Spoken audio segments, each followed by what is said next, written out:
Well, Illinois state budget is in the biggest hole of the state's history. They have almost $5 billion of unpaid bills, some owed to schools, universities, and healthcare providers. Illinois State Comptroller Dan Hines joins us now to talk about the situation. Thanks for being here. Appreciate it. Thank you. Given the recession, it's understandable that you've got a state budget crisis. I guess the big question is what drove Illinois so deep into the red here? Well, it was a combination of the recession, the current recession, and a drop in revenues, but also many, many years of overspending and bad budgeting that put Illinois on a path to fiscal recklessness. The fallout is really impacting everyone. It's the universities, it's the schools, it's the hospitals and healthcare systems, but also just hundreds of thousands of small businesses and social service providers that have been waiting 8-9 months to be paid by the state of Illinois. It is really rippling across the state and really undermining our creditworthiness and just our overall confidence in government. Can you explain the ramifications for the average person that lives in Illinois? How will or how have they felt this? Once the education system starts getting impacted, that's when people who otherwise might not pay attention to state government realize how serious the financial position is. Dan, you have a plan that you've laid out to fix this, to get Illinois back to fiscal health, if you will. What are the components of that plan? And honestly, how do you plan to dig this state out of the greatest debt it's seen in history? It's never been done before. Right. I mean, the plan consists of three parts. One are real spending cuts that have to happen immediately and up front. Secondly, we do have to bring more money into the state.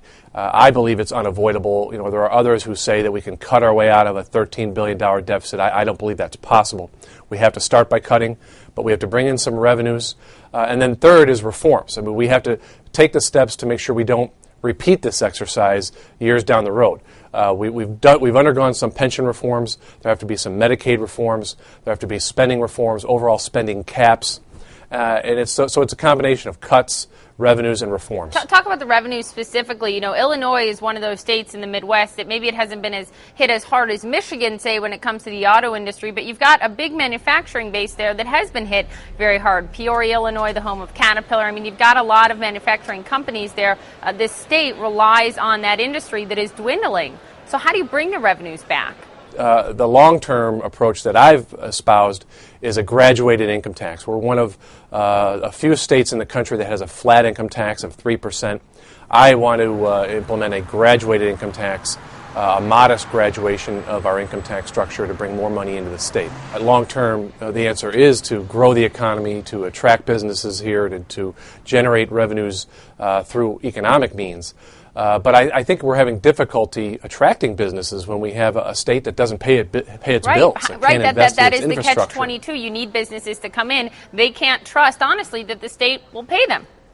Right, exactly. I mean, you have a state that is delinquent in paying its bills, that has an underfunded pension system, that has a very uncertain future. And then on top of that, when I mentioned before about schools, I mean, businesses also want to go to good communities that have good schools. And if you can't make those investments, that undermines your ability to attract businesses and create jobs. The question is, how long do you think, Dan, it will take for Illinois to really be on solid footing when it comes to its budget? Well, the plan I put forward, I think over 3 to 4 years, we could balance the budget and put ourselves in a position to make the significant investments we need to. Well, it's interesting the legislature went into recess before this problem was fixed. How can that be? This is a crisis for your state. We are looking to borrow over $1 billion for cash flow purposes, almost $4 billion to fund our pensions.